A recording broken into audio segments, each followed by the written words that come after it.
Right, you're watching Battle of Champions, our special on the T20 World Cup. Now remember, this is the final game of the Super 12 stage at the T20 World Cup. It is featuring India and Namibia. It's a dead rubber because both teams are out of contention as far as the semi-final spot is concerned, but plenty to gain for both teams. For India, they would be looking to finish this tournament on a high. They have a series versus New Zealand in just a few days' time, so they'd love to get up for that. On the other hand, Namibia, a lower ranked team, for them an opportunity to beat a big team like India as an opportunity that they wouldn't want to let go at this moment. Sunil Gavaskar will be joining us, building up to this particular game. We'll also look back at India's campaign at this T20 World Cup. But first, let's take a closer look at this encounter. Remember, these two teams have never met in a T20I international, as well as you had to go back to 2003 for the last time these two teams played an international match. Right, joining us on the program is Sunil Gavaskar. Sunil bhai, considering it's a dead rubber for India, would you like to see a few youngsters given a go here,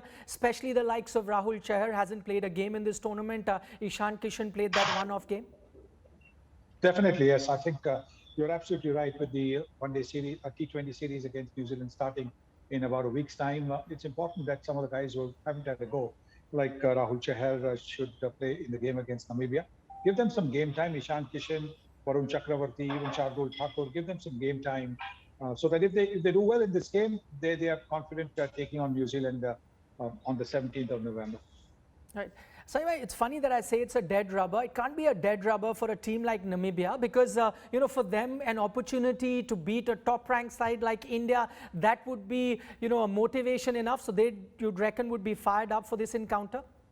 Absolutely. I think for them to do well is so important because it gives them confidence for next year as well. Because what they would have learned from this year's T20 World Cup, they will need to, take the positives out of it, give themselves the opportunity to get better from some of the areas that they think that they need to improve, and so they can put in a much better performance in Australia next year because they've qualified directly.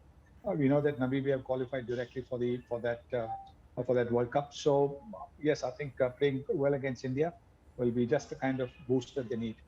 All right, I'm just looking for context for the Indian team. One context that really stands out, this is going to be the last game as captain for Virat Kohli in a T20 international for India. You reckon the players would want to give him a nice farewell as a captain only, because of course he's going to continue as a player, and then he himself would want to sign off on a high by scoring a big one here?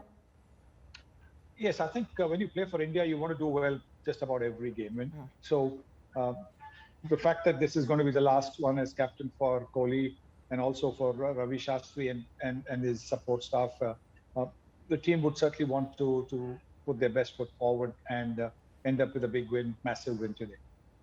All right, let's talk about Virat Kohli now on our program. As I mentioned, this is going to be his last game as captain in a T20 international for India. This will also be the 50th time that he will be captaining India in this particular format, making him only the second Indian to do so after MS Dhoni. So that's a record that he'll be looking at. Let's look back at his time as the T20I captain and the legacy that he leaves behind.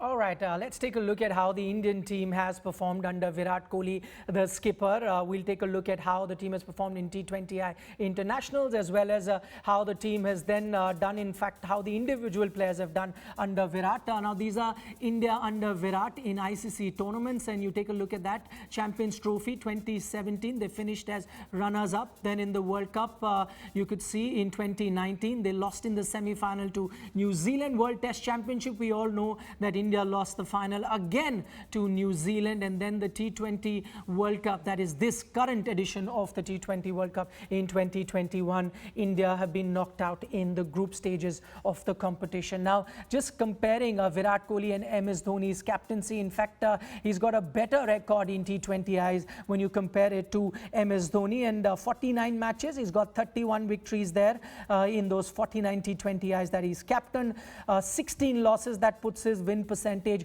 at 66%, which, as you can see, is a shade better than what MS Dhoni got as captain of the Indian T20I team.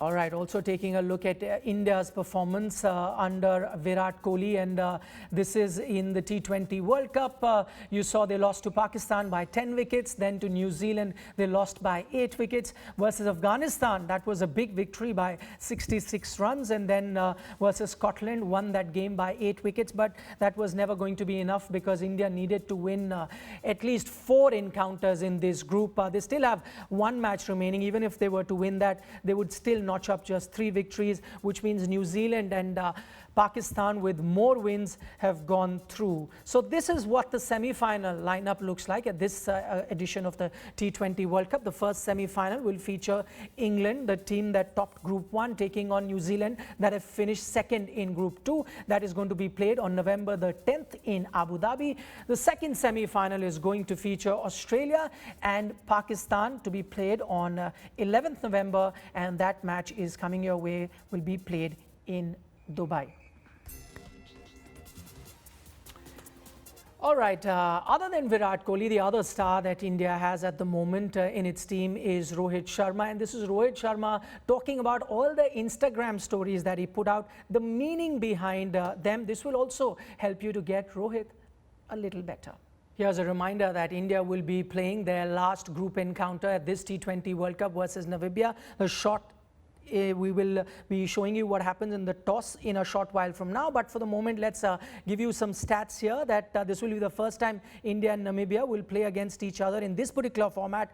The last international fixture between the sides was in the 2003 ODI World Cup. Remember, in this particular tournament Namibia have won 3 matches, which makes them slightly dangerous. The other thing that makes them dangerous is that they've got a host of left-arm seamers, and that may just come handy versus this Indian team, because remember, India have averaged less than 15 and have scored at only 5.7 per over against left arm pace in the power play.